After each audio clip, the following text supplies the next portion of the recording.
बीकानेर वो जगह है जिसका नाम देश में कहीं भी सुने मुंह में पानी आ जाता है। और फिर मुझे तो यहां की धरती पर सावन के महीने में आने का सौभाग्य मिला है। इंद्रदेव का आशीर्वाद हम पर बना हुआ है। और अभी हमारे सीपी जोशी जी बता रहे थे कि सियाड़ो खाटू भलो उनाड़ो अजमेर मारवाड़ नित्रो भलो सावण बीकानेर। यहां के रसगुल्लों की मिठास, यहां की नमकीन और भुजिया का स्वाद पूरी दुनिया में प्रसिद्ध है। मेरे लिए शहर इसलिए भी खास है क्योंकि बीकानेर को छोटी काशी के रूप में भी जाना जाता है। यहां काशी की ही तरह गौरवशाली अतीत भी है और अध्यात्म भी है। ये पावन धरा मां करणी की धरती है। सांख्य दर्शन के प्रणेता भगवान कपिल की तपोभूमि है। ये रुणीचा धाम रामदेवरा के बाबा रामदेव जी, सिद्ध समाज के गुरु जसनाथ जी और वीर तेजा जी के भक्तों की धरती है। ये पर्यावरण संरक्षण के प्रणेता गुरु जंबेश्वर की तपस्थली रही है। ये 13 पंथ धर्म संघ के आचार्य तुलसी की कर्मभूमि रही है। और यहां पुनरासर बालाजी का आशीर्वाद तो प्रत्यक्ष ही मिलता है। इन सभी देवों और संतों को मैं श्रद्धापूर्वक नमन करता हूं।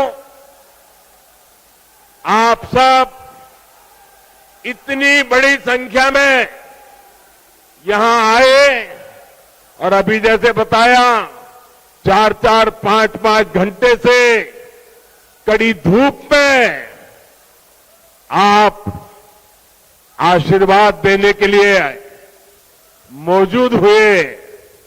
मैं जितना आपका आभार व्यक्त करूं उसके लिए मेरे पास शब्द कम पड़ रहे हैं। मैं फिर एक बार हृदय से आपका आभार व्यक्त करता हूं, धन्यवाद करता हूं। साथियों, ये उत्साह बताता है। मैं ऊपर देख रहा हूं, वहां तक लोग ही लोग हैं। ये उत्साह बताता है कि राजस्थान में मौसम का पारा ही नहीं चढ़ा है, बल्कि कांग्रेस सरकार के खिलाफ जनता का पारा भी चढ़ चुका है। और जब जनता का पारा चढ़ता है तो सत्ता की गर्मी उतरते और सत्ता बदलते भी वक्त नहीं लगता। साथियों, अभी कुछ ही देर पहले मुझे राजस्थान के विकास के लिए 24,000 करोड़ रुपए की विकास परियोजनाओं के लोकार्पण शिलान्यास का अवसर मिला। अमृतसर जामनगर एक्सप्रेसवे को राजस्थान में पड़ने वाला 500 किलोमीटर से लंबा सेक्शन अब शुरू हो गया है। इसके पहले दिल्ली मुंबई एक्सप्रेसवे के दिल्ली दौसा लालसोट सेक्शन का भी शुभारंभ हुआ था। राजस्थान की कनेक्टिविटी के लिए जितना काम भाजपा सरकार ने किया है उतना पहले कभी नहीं हुआ है। पिछले 9 वर्षों में केंद्र सरकार जितनी भी योजनाएं लाई हैं, हमारी कोशिश यही रही है उनका ज्यादा से ज्यादा लाभ राजस्थान को मिले। हमने देश भर के गरीबों के लिए 4 करोड़ पक्के मकान बनाए। इसमें से करीब 20 लाख घर राजस्थान के मेरे गरीब भाइयों बहनों को मिला है। 20 लाख घर। हमने देश भर में करीब 50 करोड़ गरीबों के बैंक खाते खोले। इस वजह से राजस्थान के 3 करोड़ गरीबों को पहली बार बैंक की सुविधा मिली। कोरोना के मुश्किल समय में यही बैंक खाते गरीबों की सबसे बड़ी ताकत बने। भाई और बहनों, विकास पूरी तरह से जनता तक तब पहुंच पाता है जब देश और प्रदेश की दोनों सरकारें साथ मिलकर ईमानदारी से काम करें। पिछले 4 वर्षों में राजस्थान में हालात इसके बिल्कुल उलट रहे हैं। हम दिल्ली से योजनाएं यहां राजस्थान में भेजते हैं, लेकिन यहां जयपुर में कांग्रेस का पंजा उस पर झपटा मार देता है। कांग्रेस को राजस्थान के लोगों की परेशानी से, आपकी दिक्कतों से कोई लेना देना नहीं है। अब आप देखिए, घर घर पीने का साफ पानी पहुंचाने की भाजपा सरकार की योजना से भी अब कांग्रेस सरकार को परेशानी है। जिस राजस्थान को जल जीवन मिशन में सबसे टॉप पर होना चाहिए था, वो सबसे धीमा करने वाले राज्यों की लिस्ट में शामिल है। आज देश के 130 से ज्यादा जिले ऐसे हैं जहां 100% घरों में नल से जल पहुंचा है। इनमें से पूरे देश को 130 जिले, और इसमें से राजस्थान का एक भी जिला नहीं है। अब आप मुझे बताइए, क्या राजस्थान के लोगों ने कोई गुनाह किया है क्या? किस बात की सजा दे रहे हो? क्या राजस्थान के लोगों ने कोई गलती की है क्या? क्या आपको नल से जल मिलना चाहिए, नहीं मिलना चाहिए? आपके घरों में पानी आना चाहिए कि नहीं आना चाहिए? देश के 130 जिलों में हो रहा है, आपका एक जिला तो होना चाहिए कि नहीं होना चाहिए था? साथियों, गलती राजस्थान के लोगों की नहीं, गलती यहां की कांग्रेस सरकार की है।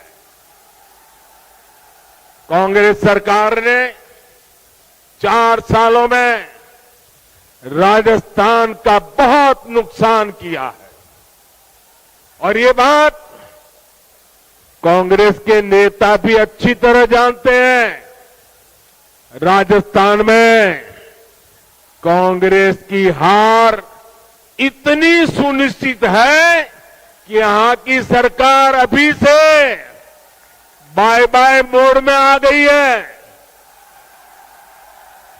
मुझे पता चला है कि कुछ मंत्री विधायक तो अभी से अपने सरकारी बंगले खाली करके अपने खुद के घरों में शिफ्ट होने लगे हैं। अपनी हार पर इतना भरोसा सिर्फ कांग्रेस के नेता ही कर सकते हैं। साथियों, पुरानी कहावत है कि दिया बुझने से पहले जोर से लपलपाता है। अपनी हार के डर से कांग्रेस भी ऐसा ही कर रही है। इसके लिए वो राजस्थान के लोगों को गुमराह करने पर उतर आई है। लेकिन भाइयों बहनों, आपको याद रखना है, कांग्रेस का एक ही मतलब है। कांग्रेस मतलब, साथियों आपका प्यार सर आंखों पर, आप आगे आने की कोशिश मत कीजिए। आपका प्यार मेरे सर आंखों पर। साथियों, कांग्रेस का मतलब है लूट की दुकान, झूठ का बाजार। लूट की दुकान, झूठ का बाजार, जो ये इन दिनों बड़े बड़े वायदे किए जा रहे हैं, उसमें लूट के इरादे और झूठ के पिटारे के सिवा और कुछ नहीं है। साथियों, कांग्रेस की झूठ और छलावे की राजनीति का शिकार सबसे ज्यादा राजस्थान का किसान हुआ है। आप मुझे बताइए, पिछले चुनाव में कांग्रेस ने किसानों का कर्ज माफ करने का वादा किया था। कांग्रेस ने वादा किया था। इनके नेता ने 10 दिन के भीतर भीतर कर्ज माफी की कसम खाई थी। क्या किसानों का कर्ज माफ हुआ? 10 दिन, 10 महीने और अब 4 साल कर्ज माफ हुआ क्या? किसानों को कुछ मिला क्या? यहां के किसान इतनी बड़ी मात्रा में बाजरा उत्पादन करते हैं। हमने मोटे अनाजों को श्री अन्न के तौर पर प्रमोट किया, दुनिया में पहुंचाने का बीड़ा उठाया है। बाजरा पड़ोस के हरियाणा में 2350 रुपये प्रति क्विंटल बिका, 2350 रुपया प्रति क्विंटल, और ज्यादा दूर नहीं हरियाणा में। और यहां राजस्थान में वही बाजरा किसान 1300 रुपये में बेचने को मजबूर हो गया। हमने राजस्थान के किसानों के लिए नर्मदा का पानी पहुंचाया। इन्होंने इसे रोकने में भी कोई कसम नहीं छोड़ी। किसानों से यही नफरत कांग्रेस की फितरत है, यही इनकी हकीकत है। साथियों, विकास के लिए ये जरूरी होता है कि सरकार ईमानदार भी हो और सरकार स्थिर भी हो। आज दुनिया में हिंदुस्तान का सम्मान बढ़ा है क्योंकि देश में आज एक स्थिर सरकार है। आपने स्थिर सरकार बना करके मुझे काम करने का मौका दिया है। जिन जिन प्रदेशों ने लगातार स्थिर सरकारों को चुना है, डबल इंजन सरकारों को चुना है, वहां प्रदेश भी तेजी से विकास कर रहे हैं। लेकिन राजस्थान में जब से कांग्रेस सरकार आई है, इन्होंने क्या किया? 4 साल से पूरी कांग्रेस पार्टी और सरकार बस आपस में लड़ रही है। हर कोई एक दूसरे की टांग खींच रहा है। अपने अपने गुट को मजबूत बनाने के लिए खुलेआम सौदेबाजी हो रही है। एक खेमे के विधायकों को ट्रांसफर, पोस्टिंग और लूट की खुली छूट मिली हुई है ताकि वो दूसरे गुट में भाग न जाए। ये लड़ाई केवल खेमों तक ही नहीं है, सारे मंत्री भी आपस में लड़ रहे हैं कि इस विभाग में लूट का काम मुझे मिले, वो मुझे लूटने दिया जाए। इस विभाग का काम उस विभाग को क्यों दिया गया? इस मंत्री कमीशन उस मंत्री के पास कैसे चला गया? पूरी राजस्थान सरकार इसी खींचतान में लगी पड़ी है। और इस पर पूरी खींचतान के बीच राजस्थान के मुख्यमंत्री अपने बेटे का भविष्य बचाने में जुटे हुए हैं। उन्हें राजस्थान के बेटे बेटियों की कोई चिंता नहीं है। इस वजह से भी कई मंत्री विधायक उनसे खार खाए हुए हैं। आप मुझे बताइए साथियों, क्या ऐसे लोग राजस्थान का भला कर सकते हैं? राजस्थान के युवकों का भला कर सकते हैं? राजस्थान के गांवों का भला कर सकते हैं? राजस्थान के किसानों का भला कर सकते हैं? इन लोगों से राजस्थान के विकास की कोई उम्मीद नहीं की जा सकती है भाइयों। इन लोगों को मैं आज 2 टूक कह देना चाहता हूं। अब ये भ्रष्टाचार की नुरा कुश्ती बहुत हुई। अब लोकतंत्र के अखाड़े में जनता जनार्दन फैसला करेगी। अब राजस्थान को स्थिर सरकार चाहिए। अब राजस्थान को डबल इंजन की सरकार चाहिए। अब राजस्थान को परिवारवाद नहीं, अब राजस्थान को विकासवाद चाहिए। साथियों, राजस्थान में जब से कांग्रेस आई है, इसने एक और पहचान बनाई है। भ्रष्टाचार, अपराध और तुष्टीकरण। हालत यह है कि जब भ्रष्टाचार की रैंकिंग होती है तो राजस्थान उसमें नंबर 1 आता है, नंबर 1 आता है। जो राजस्थान अपनी शांति और सौहार्द के लिए जाना जाता था, वहां आज आए दिन सांप्रदायिक तनाव की घटनाएं हो रही हैं। पूरी कांग्रेस सरकार तुष्टीकरण में लगी हुई है।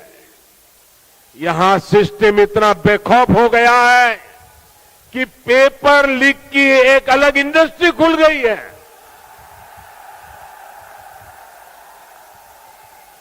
अब तक 17 बड़ी परीक्षाओं के पेपर लीक हो चुके हैं।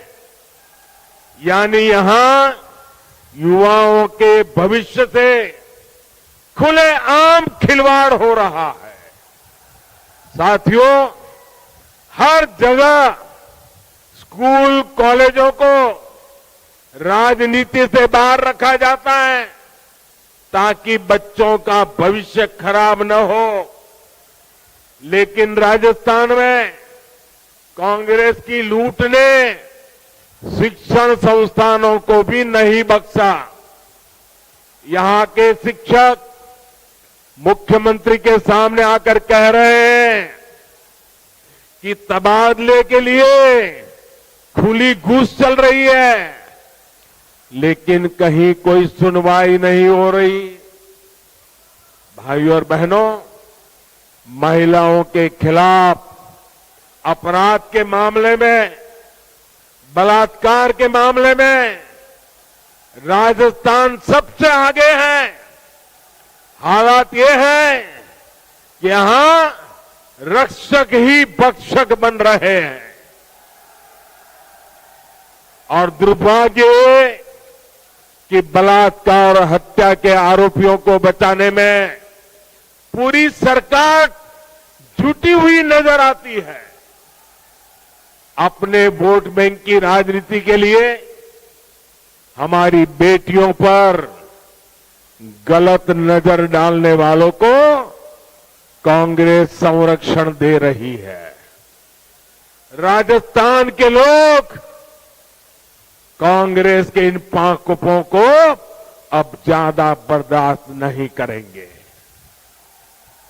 ये महिलाओं के सम्मान की, उनकी आन बान की धरती है।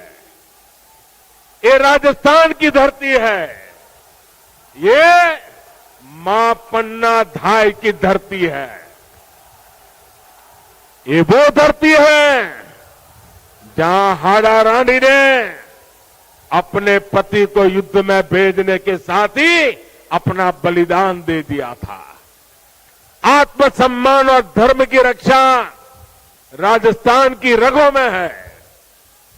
इस पर कीचड़ उछालने की हिम्मत करने वाली कांग्रेस को राजस्थान कभी माफ नहीं करेगा। साथियों, कांग्रेस एक ऐसी पार्टी है जो अगर सत्ता में रहती है तो खा खा कर देश को खोखला करती है, और जब ये सत्ता से बाहर जाते हैं तो देश को गाली दे देकर बदनाम करने लगते हैं। इनको भारत की प्रगति से इतनी तकलीफ है कि इनके नेता विदेश में जा जाकर के भारत को गाली देते हैं।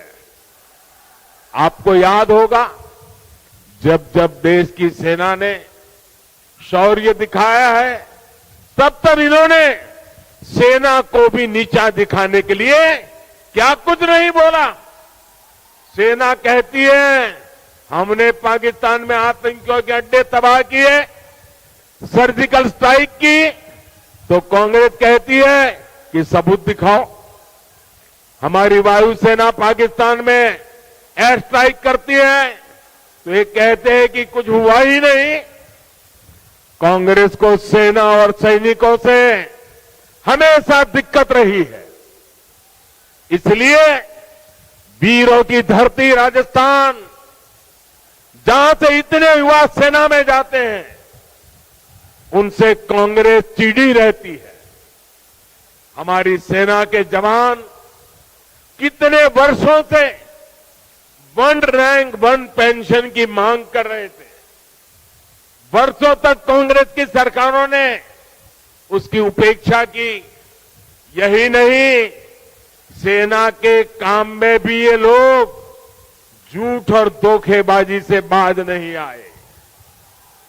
1 रैंक 1 पेंशन के लिए हजारों करोड़ रुपए की जरूरत थी, लेकिन कांग्रेस सरकार कागज पर केवल 500 करोड़ रुपए दिखाकर ओआरओपी को धोखा दे रही थी। हमारी सरकार ने 1 रैंक 1 पेंशन लागू किया। पूर्व सैनिकों को इसके तहत करीब 65,000 करोड़ रुपए मिले हैं। राजस्थान के भी हमारे करीब 1.25 लाख पूर्व सैनिकों को इसका लाभ मिला है। इससे पता चलता है कि भाजपा और कांग्रेस की सोच में क्या फर्क है, भाजपा और कांग्रेस की नीयत में क्या फर्क है। कांग्रेस अपनी सियासत के लिए देश के नुकसान और अपमान से कभी भी नहीं चूकती। भाजपा के लोग देश के लिए पद प्रतिष्ठा सब कुछ बलिदान करने से भी नहीं चूकते। साथियों, हमारा बीकानेर देश का सीमावर्ती जिला है। संकट के समय ये जिला सबसे पहले देश की रक्षा के लिए खड़ा होता है, लेकिन कांग्रेस सरकार ने इस जिले की भी उतनी ही उपेक्षा की है। कांग्रेस ने दशकों तक सीमावर्ती इलाकों को जानबूझकर विकास से वंचित रखा। आज हम बॉर्डर पर हाईटेक सड़कें बना रहे हैं। सीमावर्ती गांवों को विकास को पहली प्राथमिकता बनाकर हमने वाइब्रेंट विलेज स्कीम शुरू की है। लेकिन इन सभी प्रयासों का पूरा लाभ तभी मिलेगा जब यहां डबल इंजन की सरकार होगी। इसके लिए हमें अभी से तैयारियों में जुट जाना है। जीत तय मानकर भाजपा के कार्यकर्ताओं को मेहनत में कमी नहीं करनी है। हमें दूसरे की कमजोरियों पर नहीं, अपने परिश्रम पर भरोसा करना है। साथियों, मैं पिछले दिनों राजस्थान में जहां जहां गया, जो जनसैलाब मैंने देखा है, राजस्थान के लोगों का जो मक्कम निर्धार देखा है, इसलिए मैं आज दावे से कहता हूं कि बहुत ही जल्द राजस्थान की सरकार का जाना तय है। साथियों, आप इतनी बड़ी संख्या में आए, मुझे भरोसा है कि आप राजस्थान में डबल इंजन सरकार बनाने के लिए भी कोई कसर नहीं छोड़ेंगे। इसी विश्वास के साथ आप सभी का बहुत बहुत धन्यवाद। मेरे साथ पूरी ताकत से बोलिए, दोनों हाथ ऊपर करके बोलिए, भारत माता की, भारत माता की, भारत माता की। और जैसे अभी हमारे बीकानेर के सांसद मेघवाल जी नवरंग की बात करते थे, इस नवरंग को चमकाने के लिए इस शुभ अवसर पर मैं आप सबसे आग्रह करता हूं, अपना मोबाइल फोन निकालिए, उसका फ्लैश चालू कीजिए और इस नवरंग का प्रकाश लोगों को पहुंचाइए। हर किसी के मोबाइल फोन का फ्लैश चालू कीजिए। शाबाश। दूर दूर तक हर एक के मोबाइल का फ्लैश चालू करिए। बोलिए, भारत माता की, भारत माता की, भारत माता की। बहुत बहुत धन्यवाद। तो प्रधानमंत्री नरेंद्र मोदी ने बीकानेर में हुंकार भरते हुए कई बातों को यहां रखा। वीरों की धरती राजस्थान को मेरा कोटि कोटि नमन। उन्होंने कहा, बीकानेर और राजस्थान के लिए 24,000 करोड़ की योजनाओं का लोकार्पण हुआ। प्रदेश को कुछ ही महीनों में 6 लेन यानी 6 लेन हाईवे मिला। फरवरी में दिल्ली दौसा सेक्टर में लोकार्पण किया। इसके अलावा यह भी कहा गया कि डबल इंजन की सरकार बनाया, आह्वान किया, लोगों से गुजारिश की। और प्रधानमंत्री नरेंद्र मोदी की तरफ से यह भी कहा गया कि मैं इन सभी विकास कार्यों के लिए बीकानेर और राजस्थान के लोगों को बहुत बहुत बधाई देता हूं। और कोई भी राज्य विकास की दौड़ में आगे तभी निकलता है जब उसकी संभावनाओं को ढूंढा जाए। और राजस्थान में विकास की तेज रफ्तार ताकत दिखाई भी दे रही है। औद्योगिक विकास की अपार संभावनाएं हैं राजस्थान में और पूरे राजस्थान में पर्यटन का विस्तार भी होगा। आगे चलकर राजस्थान के बेटे बेटियों का विकास होगा। जामनगर और कांडला से सीधे जुड़ जाएंगे अब ये दोनों पोर्ट, यानी राजस्थान अब जामनगर और कांडला इन दोनों पोर्ट से सीधे जुड़ जाएगा। और अब एक्सपोर्ट और इंपोर्ट में, क्योंकि सड़कों का जाल है, जिस तरह से अब पोर्ट से जुड़ जाएंगे तो उस लिहाज से जो रोजगार है उसका सृजन होगा, सामान का आदान प्रदान होगा, इंपोर्ट एक्सपोर्ट होगा। क्या महत्वपूर्ण बातें आज प्रधानमंत्री नरेंद्र मोदी ने कही हैं, उनके कुछ अंश आपको एक एक करके सुनाते हैं। राजस्थान में जब से कांग्रेस सरकार आई है, इन्होंने क्या किया? 4 साल से पूरी कांग्रेस पार्टी और सरकार बस आपस में लड़ रही है। हर कोई एक दूसरे की टांग खींच रहा है। अपने अपने गुट को मजबूत बनाने के लिए खुलेआम सौदेबाजी हो रही है। एक खेमे के विधायकों को ट्रांसफर, पोस्टिंग और लूट की खुली छूट मिली हुई है ताकि वो दूसरे गुट में भाग न जाएं। ये लड़ाई केवल खेमों तक ही नहीं है, सारे मंत्री भी आपस में लड़ रहे हैं कि इस विभाग में लूट का काम मुझे मिले। जो राजस्थान अपनी शांति और सौहार्द के लिए